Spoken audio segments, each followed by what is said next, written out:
जय श्री कृष्णा, राधे राधे। आज सावन माह का अंतिम शनिवार है, तो आज अपने सुनेंगे पिपलाद की कथा और शनिवार व्रत कथा।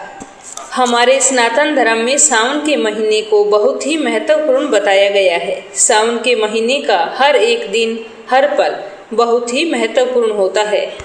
इस महीने की गई पूजा पाठ कभी भी निष्फल नहीं जाती। सोमवार और अन्य वारों की तरह शनिवार का भी बहुत ही अधिक महत्व माना गया है। अगर हम शनिवार का व्रत रखकर शनि देव की कथा सुनते हैं तो हमारी कुंडली में शनि दोष खत्म हो जाते हैं और जीवन में आ रही समस्त मुसीबतों से हमें छुटकारा मिलता है। तो आइए पहले सुनेंगे पिपलाद की कथा। बोलो भोलेनाथ की जय हो, बोलो शनि देव महाराज की जय हो। आज जो मैं आपको कथा सुना रही हूँ, यह कथा ब्रह्म पुराण में वर्णित है। एक बार की बात है कि महर्षि दधीचि का अंतिम संस्कार हो रहा था, तो उसकी पत्नी अपने पति का वियोग सहन नहीं कर पाई और उसने पास ही में के पीपल का पेड़ था, तो उसकी कोटर में जो जड़ों के कारण एक खड्डा बन जाता है, उस खड्डे के अंदर अपने 3 वर्ष के बालक को रखकर स्वयं चिता पर सती हो गई। इस प्रकार महर्षि दधीच और उसकी पत्नी का बलिदान हो गया। किंतु पीपल की कोटर में जो बालक रखा था वह भूख प्यास से बहुत ही तड़पने लगा और चिल्लाने लगा, तो किसी ने उसकी आवाज नहीं सुनी और ना ही वो वहां से बाहर निकल सकता था। इसीलिए उसने कोटर में जो पीपल के पत्ते गिर जाते थे, उन्हीं पत्तों को खाकर अपनी भूख शांत करता था। धीरे धीरे वह बड़ा होने लगा और वहीं पीपल के पेड़ के नीचे रहने लगा। एक दिन की बात है कि देव ऋषि नारद वहां से गुजर रहे थे, तो नारद ने पीपल की कोटर में बालक को देखकर उससे उसका परिचय पूछा। तो बालक ने उनको नमन किया और अपना परिचय देते हुए कहा कि मैं नहीं जानता हूँ कि मैं कौन हूँ। तो नारद ने पूछा कि तुम्हारे जनक कौन हैं? तब भी बालक ने उसी प्रकार उत्तर दिया, क्योंकि वह कुछ जानता ही नहीं था कि उसके माँ बाप कौन हैं। तब नारद जी ने अपना ध्यान धरकर उस बच्चे के बारे में पूरी जानकारी निकाली और उसे बताया कि तुम महान दधीचि के पुत्र हो। तुम्हारे पिता की अस्थियों का वज्र बनाकर ही देवताओं ने असुरों पर विजय प्राप्त की थी। नारद ने उसे यह भी बताया कि तुम्हारे पिताजी की मृत्यु मात्र 31 वर्ष में हो गई थी। तो बालक ने अपने पिता की अकाल मृत्यु के बारे में जानना चाहा। तब नारद जी ने बताया कि उन पर आई इस विपत्ति का कारण शनि देव की महादशा थी। तो यह सुनकर उस बालक को बहुत ही दुख हुआ। नारद मुनि उस बालक की विपरीत दिशा में भी इतनी विनम्रता देखकर बहुत ही खुश हुए। उन्होंने तुरंत बालक को अच्छे अच्छे संस्कार देकर वेदों की शिक्षा भी दी और उन्होंने उसे ओम नमो भगवते वासुदेवाय मंत्र की दीक्षा भी दी। वह बालक नित्य भगवान विष्णु के मंत्र का जप और तप करने लगा। नारद मुनि उस बालक के साथ ही रहे। उस बालक की कठोर तपस्या देखकर भगवान विष्णु बहुत ही खुश हुए और प्रकट होकर बालक से वरदान मांगने को कहा। तो बालक ने भगवत भक्ति का वरदान मांगा। तो भगवान विष्णु ने बालक को योग और ज्ञान की शिक्षा दी, जिससे वह परम ज्ञानी महर्षि बन गया। एक दिन बालक के मन में एक जिज्ञासा पैदा हुई। उसने नारद मुनि से पूछा कि हे नारद मुनि, आप मुझे बताइए कि मेरी इतनी छोटी सी उम्र में ही मेरे माता पिता को मुझसे अलगाव क्यों हो गया? क्यों मुझे इतनी पीड़ा भोगनी पड़ी? आपने मुझे संस्कारित कर ब्राह्मण बनाया है, अतः मेरी पीड़ा का कारण भी बताएं। तो नारद मुनि ने बालक से कहा कि तुमने पीपल के पत्तों को खाकर घोर तप किया था, इसीलिए मैंने तुम्हारा नाम पिपलाद रखा था।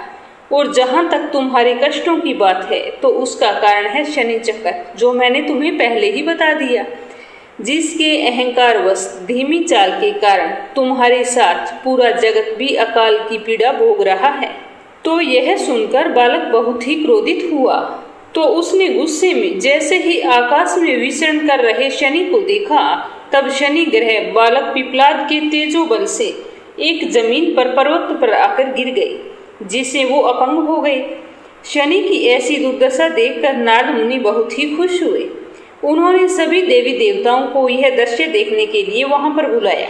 तब वहां पर ब्रह्मदेव सहित अन्य देवों ने आकर बालक पिपलाद के आवेश को शांत करके कहा कि नारद मुनि द्वारा रखा गया तुम्हारा नाम तो बहुत श्रेष्ठ है। आज से तुम पूरे जगत में इसी नाम से प्रसिद्ध होगे। जो भी व्यक्ति शनिवार के दिन पिपलाद नाम का ध्यान करके पूरी श्रद्धा और भावना से पूजा करेगा, उसे शनि ग्रह के कष्टों से छुटकारा मिलेगा और उसे संतान संबंधी सारे सुख प्राप्त होंगे। ब्रह्मदेव ने साथ ही पिपलाद मुनि को शनि ग्रह की शांति के लिए उनकी पूजा और व्रत का विधान बताकर कहा कि तुम धराशायी हुए शनि को अपने स्थान पर प्रतिष्ठित कर दो, क्योंकि वह निर्दोष है। पिपलाद मुनि ने ब्रह्मदेव के आदेश का पालन किया और उनसे शनिश्चर व्रत विधि जानकर जगत को शनि ग्रह की शांति का मार्ग बताया। इसीलिए शनि ग्रह की शांति के लिए शनिवार के दिन पीपल के वृक्ष के साथ साथ शनि देव की पूजा की परंपरा शुरू हुई। पीपल के वृक्ष को देव तुल्य माना गया है, तभी तो इसके पूजन का विधान शास्त्रों में भी बताया गया है। पीपल को कलयुग का कल्प वृक्ष माना जाता है। पीपल एकमात्र पवित्र देव वृक्ष है जिसमें सभी देवताओं के साथ पितरों का भी वास होता है। श्रीमद् भागवत गीता में भी भगवान श्री कृष्ण ने कहा है कि मैं वृक्षों में पीपल हूँ। पीपल के मूल भाग में ब्रह्मा जी, मध्य में विष्णु जी और अगर भाग में भगवान शिव जी साक्षात रूप से विराजित हैं। स्कंद पुराण के अनुसार पीपल के मूल में विष्णु, तने में केशव, शाखाओं में नारायण, पत्तों में भगवान श्री हरि विष्णु और फलों में सभी देवी देवताओं का वास है। शास्त्रों में सोमवार के दिन से लेकर शनिवार तक पीपल के वृक्ष में एक दीपक जलाना और जल अर्पित करना बहुत ही शुभ माना गया है। और वहीं रविवार के दिन पीपल के वृक्ष में ना तो जल डालना चाहिए और ना ही पीपल के वृक्ष की पूजा करनी चाहिए। कहा जाता है कि इस दिन माँ लक्ष्मी की बहन अलक्ष्मी का वास पीपल के पेड़ पर होता है। अगर हम रविवार के दिन पूजा करते हैं तो हमारे घर में दरिद्रता का वास होता है। पीपल के वृक्ष को कभी भी काटना नहीं चाहिए। ऐसा करने से पितरों को कष्ट मिलते हैं, जिससे वंश वृद्धि की हानि होती है। किसी भी विशेष प्रयोजन से अगर आपको पीपल का वृक्ष काटना पड़ रहा है तो नियमानुसार मुहूर्त निकलवाकर और यज्ञ करके बाद में ही पीपल के पेड़ को काटना चाहिए। पीपल के पेड़ की पूजा सूर्य उदय होने के बाद में ही करनी चाहिए, जिससे महालक्ष्मी प्रसन्न होकर सदा आपके पास रहे। पीपल के पेड़ का सिंचन, पूजन और परिक्रमा करने से मनुष्य की सभी मनोकामनाएं पूर्ण होती है और शत्रुओं का नाश होता है। यह सुख, संपत्ति, धन धान्य, ऐश्वर्य, संतान सुख और सौभाग्य प्रदान करने वाला है। इसकी पूजा करने से ग्रह पीड़ा, पितर दोष, काल सर्प योग, विष योग या फिर अन्य तरह के कोई दोष उत्पन्न हो जाते हैं तो उनका निवारण हो जाता है। अमावस्या और शनिवार को पीपल के पेड़ के नीचे हनुमान जी की पूजा अर्चना करते हुए हनुमान चालीसा का पाठ करने से हमारे सारे कष्ट दूर हो जाते हैं। प्रातःकाल नियम से पीपल के पेड़ के नीचे बैठकर जप, तप एवं प्रभु का नाम स्मरण करने से शारीरिक व मानसिक लाभ प्राप्त होता है। पीपल के पेड़ के नीचे वैसे तो प्रतिदिन सरसों के तेल का दीपक जलाना चाहिए, लेकिन ऐसा संभव नहीं हो तो आप शनिवार को पीपल की जड़ में एक तेल का दीपक अवश्य जलाएं। ऐसा करने से हमारे घर में सुख, समृद्धि और खुशहाली आती है। कारोबार में सफलता मिलती है। रुके हुए काम बनने लगते हैं। तांबे के लोटे में जल भरकर भगवान विष्णु के अष्टभुज रूप का स्मरण करते हुए पीपल की जड़ में जल चढ़ाना चाहिए। पीपल वृक्ष की रोजाना 108 परिक्रमा नियम से करनी चाहिए। जो लोग पीपल के वृक्ष का रोपण करते हैं उनके पितर नरक से छूटकर मोक्ष को प्राप्त करते हैं। तो अब अपने सुनेंगे शनिवार व्रत कथा। सावन के महीने में शनि देव की इन कथाओं का स्मरण करने से हमें सारे कष्टों से मुक्ति मिलती है और हमारे जीवन में सुख सौभाग्य का वास होता है। तो चलिए शुरू करते हैं शनिवार व्रत कथा। बोलो शनि महाराज की जय हो। एक समय की बात है कि नवग्रहों के बीच कि बड़ा कौन है को लेकर विवाद हो गया। तो सारे ग्रह देवराज इंद्र के पास पहुँचे कि आप ही हमें फैसला करके बताए कि हम नवग्रहों में से कौन श्रेष्ठ है, कौन बड़ा है। तो देवराज इंद्र ने इस समस्या का समाधान करने के लिए सभी ग्रहों को राजा विक्रमादित्य के पास भेज दिया। यह कहकर कि पृथ्वी पर इस समय बहुत ही न्यायप्रिय राजा विक्रमादित्य उज्जैन में राज करते हैं। आप सारे उन्हीं के पास यह प्रश्न लेकर जाइए, आपको उत्तर अवश्य मिलेगा। देवराज इंद्र के कहे अनुसार सारे ग्रह राजा विक्रमादित्य के पास पहुँचे और बोले कि आप हमें बताइए कि हम में से कौन श्रेष्ठ हैं। ग्रहों के इस प्रश्न को सुनकर राजा विक्रमादित्य सोच में पड़ गए, क्योंकि किसी को छोटा बताना गलत होगा, क्योंकि छोटा बताने से वो नाराज हो जाएगा। राजा ने इस प्रश्न का उत्तर देने के लिए एक युक्ति निकाली। राजा विक्रमादित्य ने 9 धातुओं के 9 अलग अलग सिंहासन बनवाए, सभी ग्रहों पर इन्हें बैठने के लिए कहा और कहा कि जो अंत में बैठेगा वो सबसे छोटा होगा। अंत में लोहे का सिंहासन होने के कारण शनिदेव सबसे अंत में बैठ पाए। शनिदेव को लगा कि राजा विक्रमादित्य ने उसके साथ छल किया है, तो उसे बहुत ही गुस्सा आ गया और वो राजा विक्रमादित्य से क्रोधित हो गए। राजा विक्रमादित्य की 7.5 आई तो एक दिन शनि महाराज घोड़े के व्यापारी बनकर विक्रमादित्य के पास आए। राजा विक्रमादित्य ने एक घोड़ा पसंद किया और उस पर सवार हो गए। यहीं से राजा विक्रमादित्य के दिन के उल्टे चक्कर शुरू हो गए। वह घोड़ा राजा विक्रमादित्य को एक घने जंगल में ले जाकर गायब हो गया। राजा विक्रमादित्य भटकते हुए एक नगर में पहुंचे। वहां एक सेठ की दुकान पर जाकर राजा ने जल पिया और विश्राम करने लगे। संयोगवश उस दिन सेठ की अच्छी कमाई हुई, तो सेठ को लगा कि यह व्यक्ति तो बहुत ही भाग्यशाली है और उस पर दया करके अपने साथ घर ले गया। लेकिन जब घर पर सेठानी भोजन करवा रही थी तो राजा ने देखा कि सामने खूंटी पर एक हार लटक रहा है जिसे दीवार ही निगल रही है।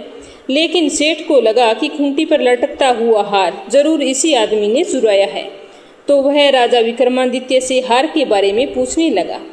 राजा विक्रमादित्य ने अपना असली परिचय तो छुपा लिया और खुद को विक्का नाम का उज्जैन निवासी बताया और कहा कि मैंने हार नहीं चुराया है, हार तो दीवार निगल गई। तो सेठ जी को यकीन नहीं हुआ। सेठ जी ने कहा कि कभी दीवार भी हार निगलती है। तो गुस्से में आकर सेठ जी ने राजा से हार की चोरी की शिकायत कर दी। तो उस नगर के राजा ने राजा विक्रमादित्य से हार के बारे में पूछताछ की। तो राजा विक्रमादित्य ने बताया कि मेरी आंखों के सामने देखते ही देखते खूंटी ने हार निगल लिया। तो इस बात पर राजा तो बहुत ही क्रोधित हो गए और उन्होंने चोरी के अपराध में और चोरी के इल्जाम में राजा विक्रमादित्य के हाथ पैर काट कर उसको नगर की सड़क पर छोड़ दिया गया। सड़क से जाने वाला हर मुसाफिर उसे कंकड़ बाटे मारता रहता। कुछ दिनों बाद वहां से एक तेली गुजर रहा था, तो उसे उस पर दया आ गई और सोचने लगा कि चलो घर ले जाता हूँ, और तो कोई काम का नहीं है, कोलू पर बैठा दूंगा।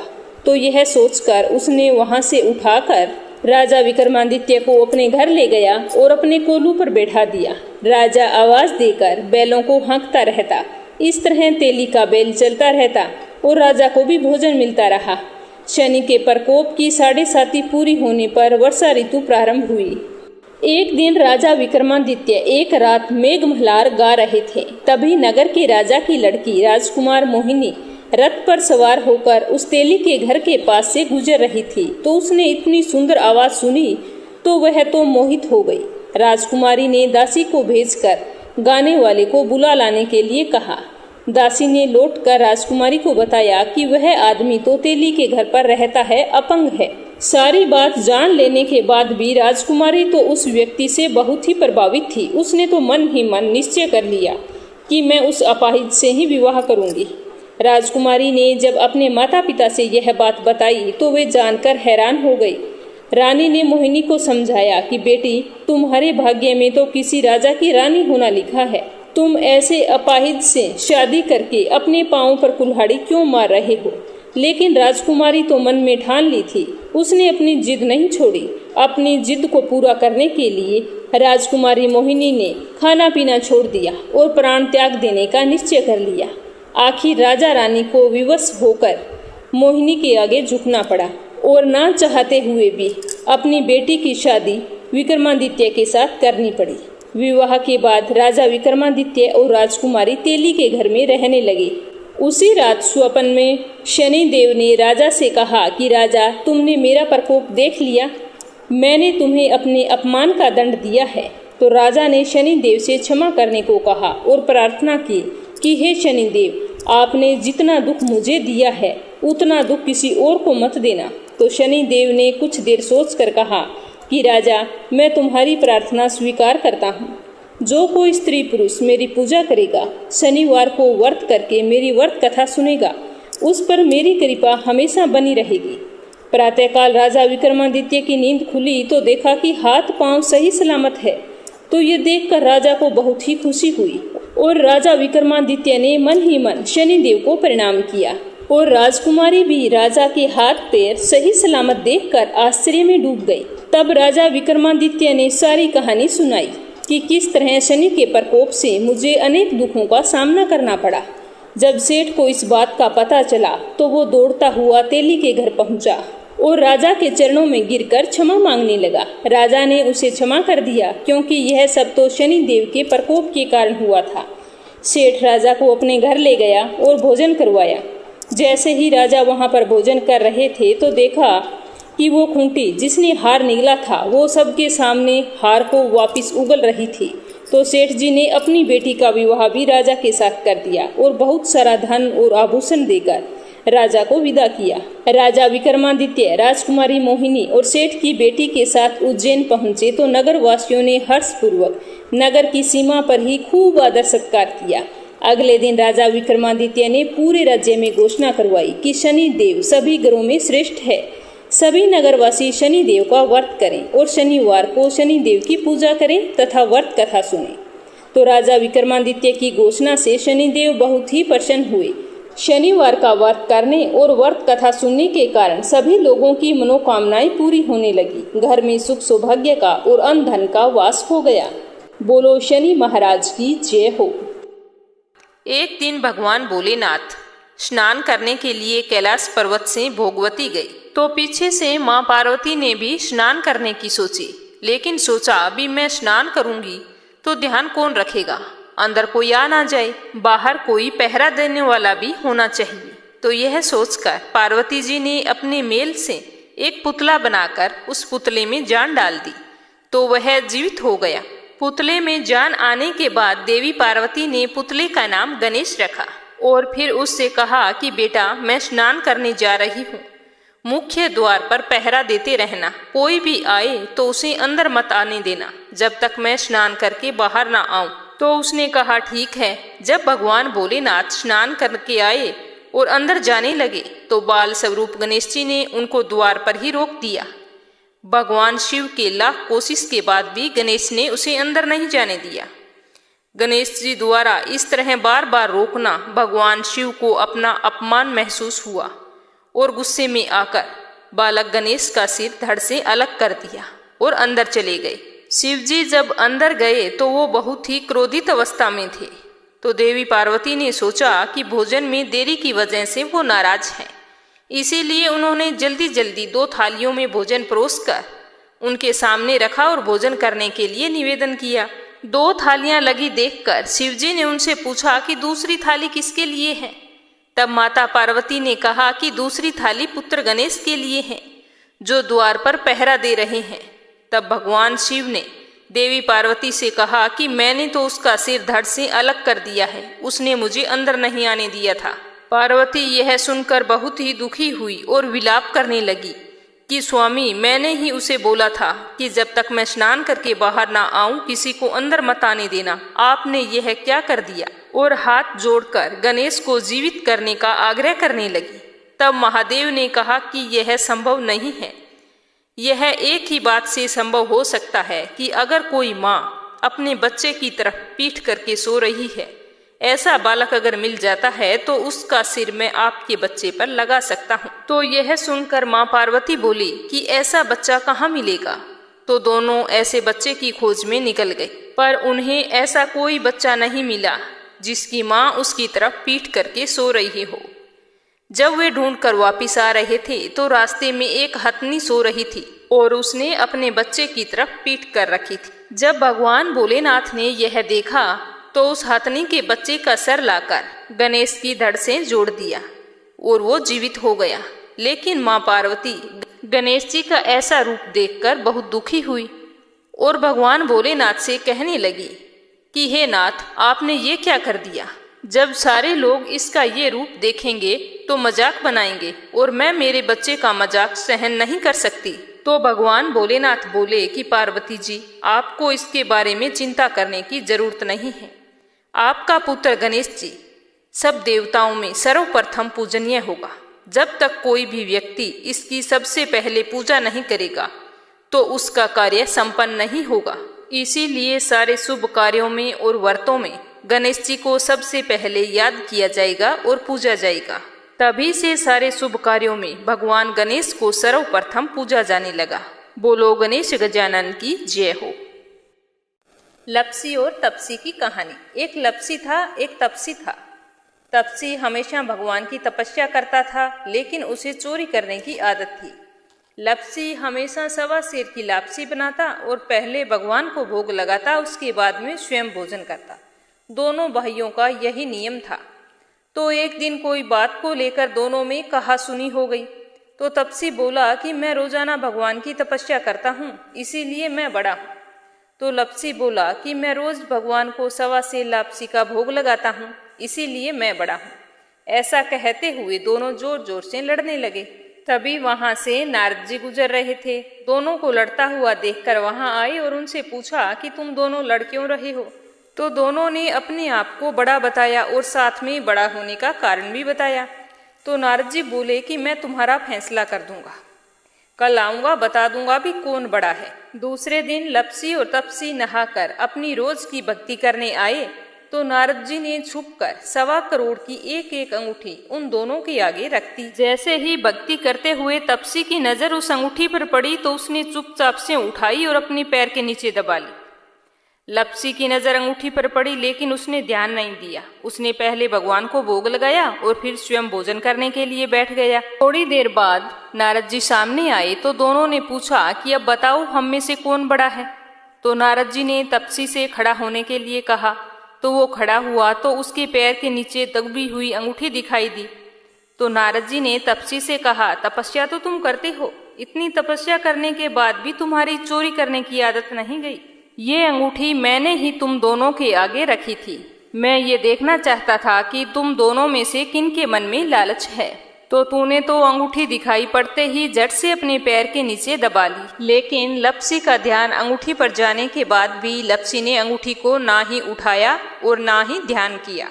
उसने सिर्फ अपने भगवान जी में ही ध्यान रखा, उन्हें भोग लगाया और बाद में स्वयं भोजन करने लगा। इसीलिए लपसी बड़ा है और तुम्हें तुम्हारी तपस्या का कोई भी फल नहीं मिलने वाला। जितनी चाहे मर्जी तुम तपस्या कर लो, तुम्हें इसका कोई भी फल नहीं मिलेगा। तो तपसी को यह सुनकर बहुत ही दुख हुआ और वह शर्मिंदा होकर नारद जी से माफी मांगने लगा और कहने लगा कि आज तक की मेरी गलती माफ करो और मुझे बताओ कि मुझे मेरी तपस्या का फल कैसे मिलेगा। आज के बाद कभी भी मैं चोरी नहीं करूंगा। तो नारद जी ने कहा कि यदि कोई गाय और कुत्ते की रोटी नहीं बनाएगा तो उसका फल तुझे मिलेगा। यदि कोई आदमी ब्राह्मण को भोजन करवाकर उसे दक्षिणा नहीं देगा तो उसका फल भी तुझे ही मिलेगा। अगर किसी को सूट, तीवल, साड़ी अगर हम देते हैं, उसके ऊपर अगर भेंट स्वरूप कुछ रुपए नहीं देंगे तो उसका फल भी तुझे ही मिलेगा। अगर कोई व्यक्ति दिए से दिया जलाएगा तो उसका फल भी तुझे ही मिलेगा। अगर कोई औरत आंगन लीपकर चौका नहीं लीपेगी तो उसका फल भी तुझे ही मिलेगा। यदि कोई व्रत कथा में सारी कहानी सुन ले लेकिन तुम्हारी कहानी ना सुने तो उसका फल भी तुझे ही मिलेगा। उसी दिन से हर व्रत कथा और कहानी के साथ लपसी तपसी की कहानी कही और सुनी जाती है। तो ये थी सावन माह के शनिवार को सुनी जाने वाली पौराणिक कथा। उम्मीद करती हूँ कि आपको जरूर पसंद आई होगी। तो इस वीडियो को ज्यादा से ज्यादा शेयर कर और कमेंट बॉक्स में जय हो शनिदेव की, जय हो भोलेनाथ की अवश्य लिखना। भगवान भोलेनाथ और शनिदेव आपकी सारी मनोकामनाएं पूरी करें।